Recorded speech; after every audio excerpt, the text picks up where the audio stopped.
menguntungkan dia. Sebagai perusahaan. Sebagai perusahaan. Kalau besok lusa mereka orang-orang akan invent a totally different system lagi di selain dari yang tiga yang saya sebut. Tapi itu menimbulkan economic effect yang lebih bagus bagi si investor. Dia akan pilih itu. No matter what the label. Yang penting kan bagi production sharing company itu the bottom line-nya itu apa? Dia dapat berapa gitu. Apakah itu melalui sistem production sharing atau tax and royalty, bagi mereka itu is not important gitu. Tidak menentukan. Masalah lainnya dalam kaitan dengan PSC adalah ada pihak yang berpendapat bila jangka waktu kontrak 20 tahun, kemudian pada tahun ke-18 misalnya, perusahaan migas menemukan sumur-sumur baru di wilayah eksploitasinya, apakah kontrak tersebut otomatis diperpanjang 20 tahun lagi? Apakah perusahaan migas nasional juga harus menggunakan format PSC seperti yang diberlakukan kepada perusahaan asing? Atau ada pilihan lain? Undang-undang sendiri mengatakan, Undang-Undang 22 tahun 2001 itu mengatakan bahwa kontrak kerjasama dengan mereka itu dapat berupa kontrak production sharing atau bentuk kontrak yang lain yang lebih menguntungkan negara. Jadi di dalam undang-undang sendiri diamanatkan, itu boleh, silakan. Pakai bentuk yang lain, silakan. Tetapi bahwa sebelum titik penjualan ini minyaknya masih dikuasai negara. Nah, BP Migas itu dibentuk antara lain untuk fungsi itu.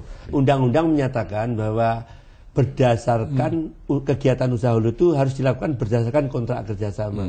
Tapi tidak ada batasan bahwa pola kontrak kerjasama itu hanya production sharing contract. Pola-pola kontrak bentuk lain itu welcome ya, itu terbuka, bisa calon investor itu mengajukan kami untuk kami kaji. Tapi bisa juga kami menyajikan pola-pola lain. Hanya 3 hal yang penting ya, yang undang-undang mencaratkan mengenai kontrak kerjasama. Kontrak kerjasama itu harus mencakup 3 hal. Yang pertama, menyatakan bahwa kepemilikan sumber daya sampai dengan titik penjualan itu ada di tangan pemerintah. Yang kedua, pengendalian itu adalah oleh BP Migas tadi. Yang ketiga, modal dan risiko ditanggung oleh investor. 3 hal ini yang utama. Jadi kalau kontrak bentuk lain ya itu tidak harus terbuka saja, Pak. Terbuka, tidak harus namanya PSC. Apakah PSC ini masih relevan dengan zaman ini, terutama kita akan menyongsong kelahiran perusahaan minyak nasional yang handal. PSC dibuat untuk menghadapi perusahaan minyak asing. Jadi dibuatlah syarat-syarat untuk menghadapi mereka. Nah, PSC yang akan datang adalah PSC yang akan membimbing, memberikan kesempatan kepada perusahaan nasional supaya mereka menjadi pemain-pemain yang handal dan istilahnya yang beken itu menjadi tuan rumah di negerinya sendiri. Peranan pemerintah daerah sangat strategis sebagai ujung tombak suatu kebijakan yang wilayahnya menjadi tempat eksplorasi dan eksploitasi migas. Rakyat di daerah mengetahui bahwa wilayahnya kaya sumber daya alam. Tentu saja akan menuntut agar kekayaan alam tersebut dapat pula mereka nikmati.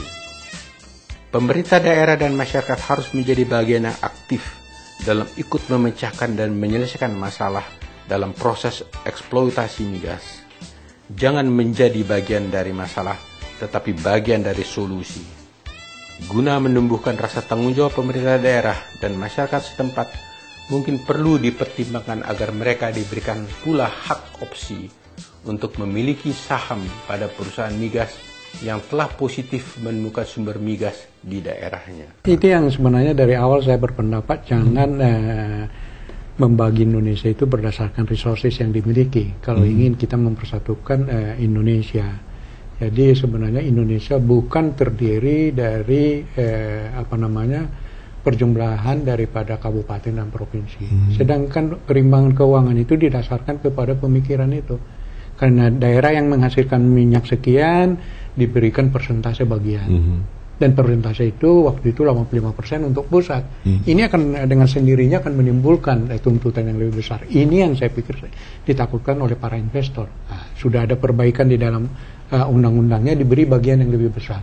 Tetapi kalau kita lihat hanya beberapa daerah, hanya beberapa daerah sebagai penghasil minyak, dan otomatis mereka karena sekarang pemilihan langsung, bupati dipilih langsung oleh rakyat, maka hanya bupati yang bodoh, calon bupati yang bodoh yang tidak mengatakan memperjuangkan minyak itu seluruh untuk daerahnya. Nah, ini yang saya melihat ini perlu ada kejelasan dari Pemda sendiri. Kalau mereka berpikir sebagai wira swastawan ya, ataupun pengusaha, melihat bahwa persoalan itu lebih baik ditanggulangi secara baik ya, supaya jangan investor justru enggan masuk ke daerahnya. Jadi mungkin pemerintah di daerah itu jangan miopia lah, jangan melihat hanya dalam jangka pendek, karena kalau ada kita mempunyai minyak, gas di perut bumi itu, kalau itu